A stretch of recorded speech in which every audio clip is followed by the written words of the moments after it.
Hi, I'm Carrie Cassidy from Project Camelot, and I'm very pleased to be here with Ashan Dean. And basically, I think I'm going to let you do your own introduction as to who you are and some of your background. You know, it's interesting to hear you talk about yourself, just briefly, because we're going to be talking about the material most of the time. Mm-hmm. So, for example, I would say that you are the author of the Voyager books. Part of the appeal is for people to kind of get your personality. Right. And if you get a question that you're not quite prepared for, your personality will start to show. Well, it's showing. What do you do with that? I don't know how to describe myself. No, you can describe me. And it's very delightful, so I don't think you have anything to worry about. So, but at any rate, you want to say you've come here to teach about Ascension. Yes. Would that be accurate? Yes. At this time on the planet? Yes. And I'm known as Speaker 1 in the Melchizedek Cloister in Moldorder, and that was a commission that was given to me. And the other two speakers, there are three of us, are present in the room with us. Okay. You're an American citizen. Yes. In this life? Yes. Okay.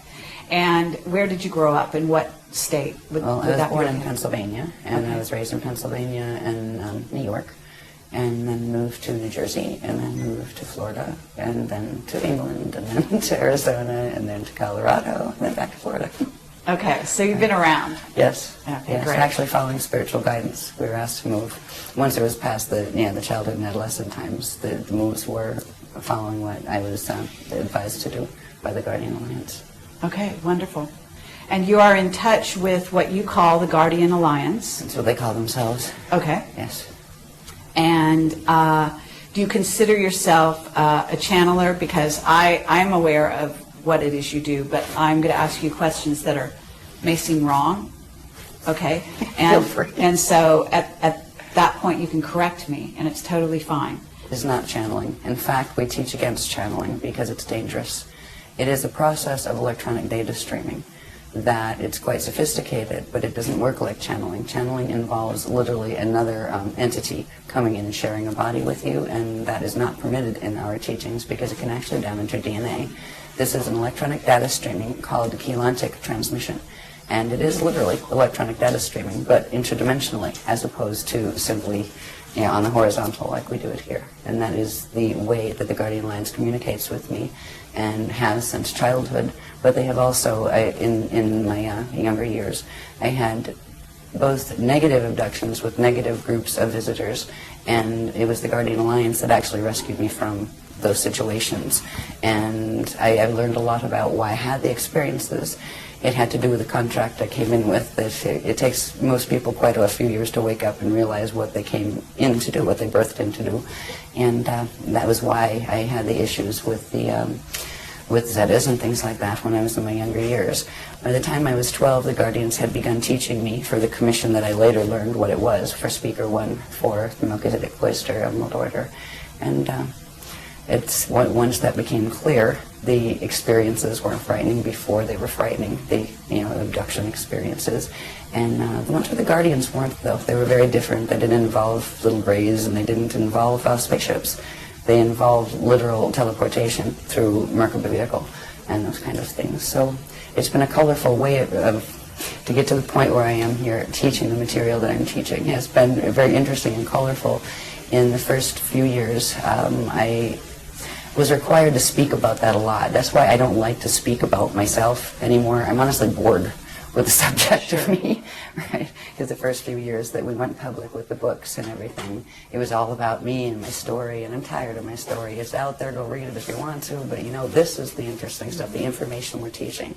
So I totally honor the fact that you've told your story many times, and it is out there, and so I do encourage people to go out and investigate her background, to watch other audio and video presentations she's done, because they're excellent, and I have watched a few of them, and I'd love to watch more. And she's an excellent speaker, and so I do encourage you to investigate if you're watching this. So what I'd like to do from here is really get into what the agenda is of what we call the service to self, or negative-oriented ETs, visitors, what have you. And then if you could talk about that, and then if you could also talk about what the positive side, service to others, is doing, what their objective is in being in contact with us here, and so on. So that's where we want to go. Okay. Do we have to take the short road, or can we take the more interesting road? Let's take the interesting road. Okay. Because the interesting road, by the time we get to answering that question, will make a lot more sense. And the interesting road does have to do with some of the other questions. When we'd asked you that, just give us a few questions or something that you're planning to ask. You'd listed a couple things like, Ascension mechanics, the human race and where it's going and this kind of thing. There is a way to explain this that we've been working for 10 years. Every workshop, this is our 84th coming up, and every one is new information. It's the next level of information. So the Guardian Alliance has been providing us with progressively growing teachings since the Voyagers books were out. Very, very technical teachings on Ascension, on Stargates, on understanding planetary Stargates, galactic Stargates, universal Stargates, how they all work, what the process of Ascension is, all of this thing. In understanding some of those things, like what is a Stargate anyway, what is Ascension anyway, right? In understanding some of those, it brings us to the point of where we actually are now on the planet, which explains what is going on with the visitors. It explains what their agenda is, why they're doing what they're doing, and what we can do about it, because there is a negative and positive side to this. But the picture is much bigger than most people realize. Even people in the UFO movement and people in the New Age movement, they have pieces of the story. When I found out what this story was as it progressed, because I had my cellular memory turned on for a while, I had incarnational memory since I was very small, so it was not new to me. But when the Guardians revealed progressively the scope of this trauma, I was horrified at first, honestly. I was terrified, and moved past that to the point of realizing, wow, I mean, it is so tiny, the little dramas that we're worrying about here. This is much, much bigger. And the reason the information is important now, and for 10 years we hardly did any media at all. We didn't do interviews. We had a couple little interviews, and we turned down a lot of radio interviews and that kind of thing, because we wanted to kind of just fly under the radar and do our things. We do our workshops. People come to our workshops. We didn't heavily advertise them. The reason why we're coming out and speaking now is because the Guardian Alliance has asked us to. They are on now what is called official disclosure protocol, because of things that are occurring. 2012 is very important, and so are the periods right after it. To coin a phrase from Anderson Cooper's show, planet in peril. Yes, to put it mildly. So if I can explain some of the things that are taking place now in it's a sequence, and you're free to interrupt at any point. Okay. Right? But it will help get a little bit to the more full understanding of what are the visitors up to, what is their agenda, and where are we at with that situation. It'll also include the information you said, what about Stargates and what are the status of those? It will show where that is. Right. And it's like the quickest sequence you can do, right? This has been 10 years worth of work. Now we can look back and see what this is all about and see where it's going. So if you don't mind, I will put a couple charts up. The first thing I would like to do, if we're going to talk about what is happening on the planet now, it does involve Ascension, and Ascension does involve Stargates, but what is Ascension anyway? There's a quick way to explain this, and it has to do with graphs, and I use graphs because, seriously, pictures paint 1,000 words. If it hadn't been, and all of these graphs are literally transmitted from the Guardian Alliance, and I take them down by hand, and because I don't have computer art skills, so they've all been done in, black and white form, and then thanks to a team of volunteers, they put a lot of work into putting them into computer, finishing, so they're decent, most of them are. You can tell the ones that are still the ones I did on a photocopier, with a photocopier. But this particular diagram, and also I will qualify these by saying, you're going to see diagrams that are one out of, there might have been 50 diagrams in that series explaining every piece of how that worked, what it is, the structure of it, and all of this. I'm just going to show certain diagrams that will show structure, because structure is important. Science here is getting into quantum physics and all of those things, and maybe there's dark matter and all these wonderful maybes. There is a whole order of these things. Yes, there's dark matter. Yes, quantum physics are real, but they have no idea the structures that are involved. This is not a haphazard cosmos, our universe. Some of these things, if you're going to understand what Ascension is, you need to understand what context is happening in, and that's why the Guardians gave us the context in the first place. In the early days, they taught us about 15-dimensional physics, and that's not meaning there's only 15 dimensions. Dimensions run in sets of 15, and there are many, many, many different sets of 15-dimensional matrices that have a particular order that form galaxies, universes, cosmoses, plural. It is a multi-cosmos, not just a multiverse. Now, when you think of Ascension and Stargates that you ascend through, it implies there is an order of Stargates within these greater structures. So I will show you this diagram Let me first. ask you where the diagrams came from. In other words, are you getting, you say you're getting this sort of a data stream electronically, and when you say that, I am assuming that you're visualizing, maybe you're getting a visualization. I just see them.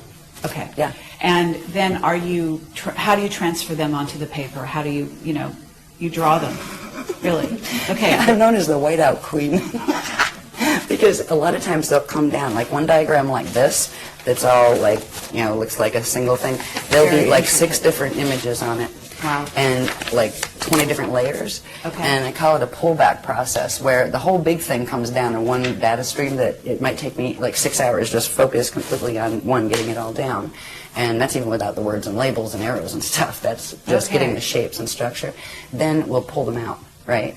Where I'll make photocopies and white out that part, and then you got that one, white out this part, then you have that one, and you might have like a series of 10 of them out of the one that came in. So it's almost like, what do they call those files, where they condense everything? Zip file, yeah.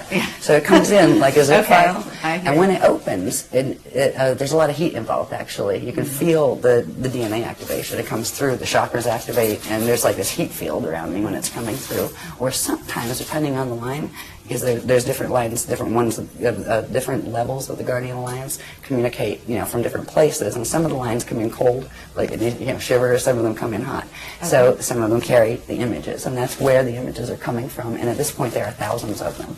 There are thousands of intricate diagrams that come in this way. That's great. All right. This one, for instance, this is part of a huge series now, and this is a very simple one, as you'll see in some later ones that grows. If we can think of this, I wanted to use this as a very simple way to explain what Ascension is. Ascension is about evolution. It's actually about re-evolution. The Guardians refer to it as re-evolutionary determinism. Yes, there is a predetermined framework of creation within which creation occurs, but you have free will within that framework, and you start out as part of the whole. They refer to it as the God Source consciousness field, and from that place you can enter into material experience that is all taking place within that God Source consciousness field. There is no place outside of God. All of this takes place within the body of the consciousness of God's Source. They consider the structures in which and through which matter materializes and forms and identities individuate. They consider that part of the manifest body of God's Source, and they're talking about the cosmoses being the manifest body. And there is a field of just pure cognition that is beyond that. It is eternal, it is always aware. Time as we know it in linear form is just not a reality there, but it's understood as an experiential quality within the framework of materialization. So in that context of understanding a little bit about how we look at God and the concept of God, yes, there is one. It's not some big father dude on with a big white beard that's going to send you to hell if you're bad, right? There is structure involved in this. Now we went through what is called Partakai creation, which takes it from the first unit of consciousness in the consciousness field of God that did something and went under certain changes. From those changes, that shape grew and literally created the spherical wheels within wheels, or spheres within spheres, that is the hidden structure behind all cosmic order, and even galactic order, planetary order, and your own body's order, and atoms' order. So this, if you think of it as just an example of a cosmos, all right, you have a center point, right, and you have a sphere. Where you see circles, they're actually spheres of energy. All right, you have one sphere, two sphere, and a third one in the center, smaller ones, and then lots of these little ones in the center. What this is showing us is consciousness comes out from the center point into this domain, or this sphere. It's called the Hara body. And first it individuates into the two larger spheres, and they individuate into sets, and this all happens at the same time, right? It expands outward. These are called, when it expands outward, it's called Ikashi expansion cycles, where consciousness is coming out from the God Source consciousness field into the smaller form or structure of materialization and expands out through these cycles simultaneously, one on each side. This particular line is referred to as a vector, time space vector. One end of it is referred to as an event horizon. So one time vector has two event horizons, right? Now, here you have a core, here you have an inner, here you have a middle, and here you have an outer domain on each side. Reality fields take place within all of those. So it's not just that there are numerous reality fields. You have ones in the outer bands, you have ones in the middle, inner, and core bands. The process of coming into existence is expanding out through experiential cycles within the Akasha expansion cycle till you get to this point. When you get to this point, now you'll see in this next graph, these are actually time cycles with names. They're called yugas. And when you get to this, which is called the Kali Yuga, there are several options. And one of the options, which is the natural evolutionary process, which is ascension, that is the natural process by which eternal life beings, and everybody started as eternal life beings, would naturally undergo. After you expand out, get through the incarnational cycles here, and you would go through what is called a Christ star turnaround, all right, where you enter these little cycles behind. They're called the Adashi return cycles, where they're going back into source cycles. This is the process. When you expand out, at this point, if you were able to make this Christ star turnaround, your atoms will actually transfigure into eternal life light atoms. And at that point, whatever form you hold there becomes an eternal form that you can materialize and dematerialize at will. You become what's called an Adashi adept. And some people call them ascended masters, but that term is terribly abused on this planet, so the Guardians do not like to use it. The Adashi adepts are the ones who have made it through that change, and they are now what are called washayana individuals, which means they are eternal life and they can manifest, demanifest at will. When they go back through the cycles, go back into center, and they can actually rebirth as collectives, like as suns and those kind of things. It's an amazing process where a being that, say, is a small, like a human being, can actually evolve, re-evolve, to go back into the state of even being like a sun or a star. And it is an eternal process. There is no death involved in that process. That is the natural process for life forms. So when we're talking about ascension, it is about doing the natural re-evolutionary process. But that is not happening on this planet.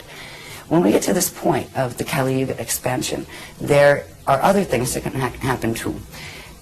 There are certain qualities about the science of ascension that are very, very much about physics. Right? And there are consequences in physics. If things are not working well on a planet, it affects the body of the people who live on it, and the animals who live on it, and the plants who live on it. And if certain things are not working well in the body, the DNA does not function properly, the body will not produce the chemicals, and a particular one called celestaline, that is required in order to allow the atoms to merge with their antiparticles without annihilating. That allows particle and antiparticle to come together. They shift angular rotation of particle spin, and you can literally turn into a radiation wave, and that's what it means actually to go into full Merkaba and be able to go through gates. That is the process by which you go through Stargates. So if we talk about ascension, it is the natural process of being able to expand out. We were out in the Kali Yuga cycles, finally we're out here. Now we have choices. We can ascend, or if we get stuck here, there's another path that we can take. It's called the Kali Rama path. It is the path of step back. You can go back here to the stage before, and then have to rebirth out again into the cycles in the outer domain and do it's almost like a restart. Do it over again. So hopefully you fulfill all your ascension codes. It's what it's about. It's about activating your atoms to the point where they can fully transfigure. And if you can do it in a cycle again, then you can ascend again. There's another path that can occur here. There are basically three paths. The other one's called the path of Kali Dima. That is the path of fall. That is where you get stuck here. You can't step back and you can't go forward because of the choices you are making in your life that are affecting directly what your DNA can do, and what consciousness you're aligning yourself with affects the frequency that your body is able to carry. And if you get stuck here, you will reincarnate in this cycle until the quantum you came in with burns out. And then you will do what is called a space dust return, where ashes to ashes, dust to dust. You will come to a point where you don't have enough energy to reincarnate into another body, into another time cycle. And you will eventually simply just go back. And eventually everybody goes back. But if you go back in ascension, you go back whole. If you go back and step back, you can come back out and go back whole. But if you do the fall path, you do go back eventually as space dust, where your body dies and your consciousness can no longer hold together, and it fragments and just becomes part of the local environment. But the local environment at times goes through natural cycles that have to do with Stargate cycles and Ascension cycles, where all these little time tracks pull in together and then come back out again. At that point, anything that gets stuck out here gets drawn back into the center. So this is why God's Source doesn't look at it as losing anyone in the fall path. It's the experience of you losing your connection with the universe that it's really about. So to get to understanding Stargates and everything, I wanted to explain on this simple diagram about the cycles that we are in, because right now we are in that Kali Yuga cycle, and those three choices are facing us very much now, and more than they might usually, because this planet is in the middle of a drama that people here have forgotten, but they knew during the Atlantean periods. They knew 10,000 years ago what was happening here, and we have forgotten that knowledge. So anyway, let's go to the next diagram. If I spend this long on every one, we're going to be here for 6 years. Yeah. No, that's actually very helpful, and I think that was very clear. So, sorry about the cough. thank you. That's okay. No problem.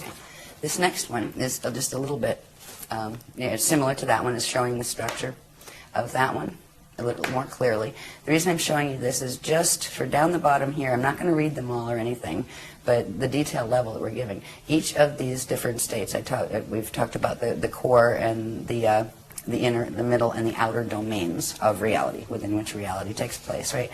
They each have a different state of matter, a different type of matter, a different density level of matter, and different states of consciousness that go with them. So I just wanted to point that out. So when we see this diagram, we're seeing the three, the Kalihara, it's called the Kalihara system, and we have the Hara bodies, and the space-time structures within the Hara bodies. So these are large energy structures that you don't see, and you don't even see these. You don't see, you're not walking around in your field counting your little balls, right? But they're there. This structure, the cosmos is created with this structure, but it's much more complex. But when you see it, it implies structure, but also time and evolution. And that is a good way to show the ascension process, where you expand out, you go through experiences in the time, levels of the time matrix, and then come back in through the Adashi return cycles. So the word Adashi, for instance, is something that is special to us, because we are following the path of Adashi, the path of Christ-star return. When I use the word Christ-star, by the way, or any of the words like Christ, or anything like that, we spell it with a K. It's either K-R-I-S-T, sometimes we use shorthand, or K-R-Y-S-T. There's a reason for that. It's not because we're basing everything on the Bible or anything like that, nothing against the Bible, but it's spelled with a K because that's how it originally was, and what it refers to there's 7 syllables to it. We often will just shorten it to 5. It's the first 7 audible sound tones of creation, and they are ka, ra, ya, sa, ta, ha, la. And we often just shorten it to, ka, ya, ra, sa, ta, Christ, right? So that's where we use the word Christ. It has to do with the sound tones, the vibrations, the first audible sound tones when we get into first particle creation. Before all these structures occur in the cosmos, there are certain things that happen on a very, very, very nano-micro level that the first what would be audible sounds or audible vibrations, and that is why we use that word Christ. So that's where it's coming from. It's not saying, we're Christian, that's which means we're not this and we're not that and we're not the other thing. It's something that belongs to everyone, in every language. So anyway, that's just another version of showing the same structure. This is part of a much larger structure and has to do with Stargates. So we'll go, because what the drama that's happening on the planet now with the visitors and all of that has to do with Stargates. It has to do with Ascension, but it has to do with Stargates too, and who's fighting over them. So the next diagram, this is called the Illumiradana spirit body. And the reason I'm going to show you the spirit body structure, this is a diagram that has many purposes, but if you remember that last diagram, this one is a bit more detailed. It is still showing structure. This is a simplified, and each one of these pieces and flows and all of the different elements of this have been analyzed. There's like 100 graphs of this sequence. What it comes with is the structure that is referred to as the Illumiradana spirit body, which is different than your light body structure, different than your atomic body structure. Yeah, it's part of that structure. The cosmos has this too. When you see these little petal things, these are actually flows of energy. Okay, nothing cosmic. Right. Inside of this, you have the Hara ball structures with the time cycles moving in and out of this. But if you notice here, there are 12 points on this. There are 12 petals. Each one of those would have a line running down it that comes out the other side, right? Each would be a vector line. So you're not just dealing with one vector where you have two event horizons. You're dealing with sets of 6 vectors that form 12 event horizons. And there's more than that too, but that's the ones you can see in this diagram. The spirit body structure is built on this particular structure, and these flows here, you have some of the outer flows that are called the lotus flows, those later ones in the pink. And then these little things that you can see part of, they actually go all the way down to the core, but then there's another layer of them here and another here. These are called the core flows, or the Navajo flows. The Navajo word has to do with a particular part of the creation cycle that is the first, where the Partakai units, which are the first units of consciousness that materialize, are actually born. It's a word that has to do with the Navajo cycles. So these are called the Navajo core flows. This has to do with Stargates. All right, the next one will show you these Stargates. Now, if you take the circle away and the ball structures away, and just look at the flows here, again, we have those outer petals, we call them the lotus petals. We call this the living lotus. Okay. All right, and these are the natural core flows of an eternal life creation, which means energy flows out, but it also turns around and comes back. It just doesn't flow out and expand until it destroys itself and burns itself out. That's what science is watching happening to this universe, because it's not functioning normally in our local galaxy. Anyway, Stargates. These structures, these flows, now this applies to a cosmos, it applies to a galaxy, it applies to a planet. The planet has a structure like this, and it applies to our bodies as individuals. It applies to atoms, actually. They have their little own structure of this. Each one of these core structures, core flows, represents the Stargate that has particular structure. When you look at it on a planetary level, they are literally points on the planet that interface with these energy flow systems that connect into core. And under certain conditions, they activate, and they literally allow space, time, and matter to turn into radiation and pop up somewhere else. They are passageways. So you're talking about 12 major Stargates? There are 12. They go in sets of 12. On this planet, there are a whole lot more, because the main 12, which are called the Halls of Amente Stargates, they actually fell in 2003. They fell under the control of the service to self groups, let's put it, we call them the FAs, the fallen angelics, right? That's what we refer to them as. And there are about 5 different, what are called interface gate systems, that were put here by the Guardians a long time ago, because this isn't the first time that there's been gate wars on this planet. In fact, 2 seedings of the human race were wiped out by the same type of, they call them Templar wars, because they're fighting over the Templar. The Stargate system on a planet or in the universe is referred to as the Templar, and that word refers to template pillars. That's what the Templar word means. That's, I mean, the whole Knights Templar and all of that stuff. I mean, these things were from the old records from Atlantis. They had pieces of them. So anyway, when we're talking about Stargates or Ascension, in Ascension, the process of doing that turn around and be able to go back into the eternal life cycles has to do with getting your body able to where you can pass through the natural structures of Stargates. Now, that's great if you get your body in shape, but if you're on a planet that's Templar is messed up, you're going to have a problem. You'll get stuck on the planet, and your body will reflect whatever distortion is in the planet. That's why people right now die on this planet and don't ascend instead. Death is not a natural condition. It occurs on planets that have the distortion in their Stargate structure, where the natural flows are not occurring, which creates distortions in the biological forms on that planet. So we have been locked into this planet. This has been a prison planet for at least 13,000 years. And actually, we went further back than that, but there were little bits of times where the gates were working properly. This is the first time. Why everything's coming to a head right now is because it was known in 22,326 BC, which was the last Stargate opening cycle, and that one failed, that this would be the next one. They knew this time period would be the next one, because there's a specific time frame in which the gates open, and they stay open for a period of time and then they close again. That's why it's all coming to a head again. Okay, so but when you're saying the gates are going to open, you're talking about the 12 that have been taken over, so to speak. Those, I'm assuming, are not going to open. Oh yeah, they're opening them. They're going to be open. And we're opening the others. The Guardians are opening the others. Okay, even though they were taken over, they're able to go in and open them. Oh yeah, they open them into the black hole wormhole systems. Oh, okay. Yeah. Well, you can still use them, except it takes you into fall systems. Right. Yeah, So, and that is so what is there has happening to be at this point. alternate Stargates that are going to be used. And that is what we have been helping the Guardians actually bring. You have to. They need to be activated. They're very old, dormant systems, but they're rescue systems.